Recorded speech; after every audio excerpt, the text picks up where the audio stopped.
If this is your first time here, I sure do welcome you. And if you find something of interest on my channel, then I hope you consider subscribing. So anyway, are you ready to get started and find out what I've got for you? Okay, let's go. Well, can you guess what my magic tool is that I'm going to use? This is so exciting for me.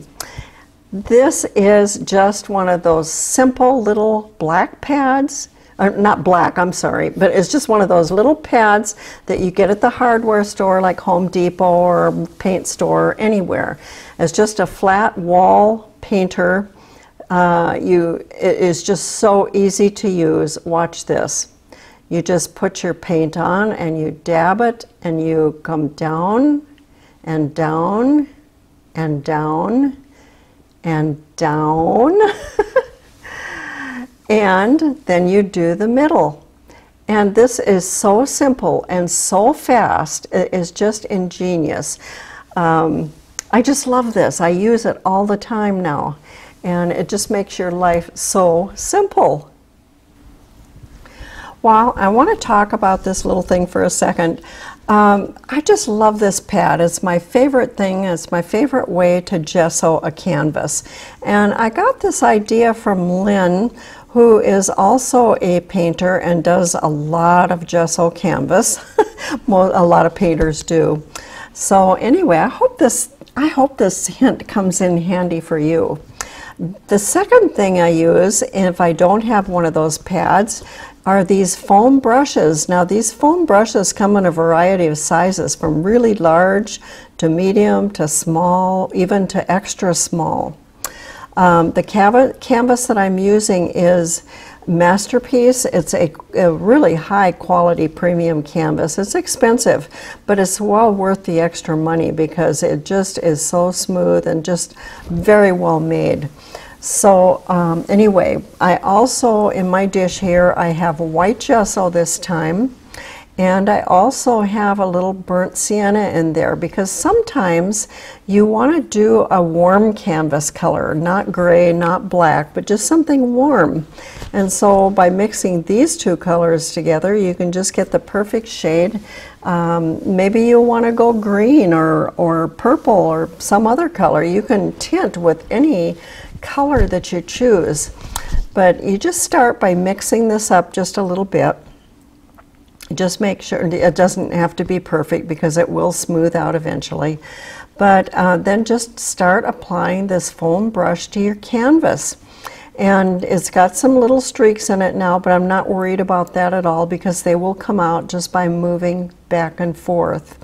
And I do this probably several times just to get that smooth consistency.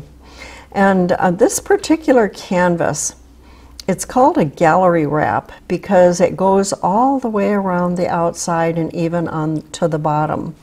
And so by painting the sides, then you can also put an oil finish over the top, and you can just continue your painting all around the edges, which makes a delightful painting because then people don't have to use a frame to frame it.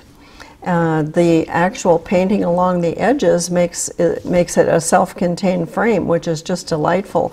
And I do a lot of these kind. These seem to be really good little sellers because they're small, so they're inexpensive. And two, they're easy to do, or at least I think they are. You have to get brushes to match that are small also, but that's okay. Anyway, this is how you just do a small, I did just a small canvas this time. Just make sure it's smooth on all sides. You want to go over it several times. Make sure that color is blended. And if you don't want a smooth finish, then just do these little X crisscross strokes. And that'll give you a little textured finish, which some people really like a textured finish. I like that once in a great while.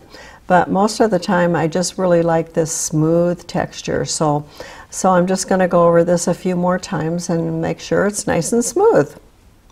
So isn't that a handy hint? Like I said, tell me in the description below if you found this interesting and if you think it's going to be a hint that will help you in your painting. I hope so. Well, I will be using this technique on future videos, and so I hope you all have a chance to go ahead and gesso up some canvases, either in a warm or a cool color, whatever your choice is, and we'll just have some fun with it. So anyway, thank you for joining me today. I really appreciate it. I love seeing you all and having you with me, and don't forget to leave a comment. I love getting your comments. So anyway, okay, well, take care. Have a fabulous day. Bye-bye.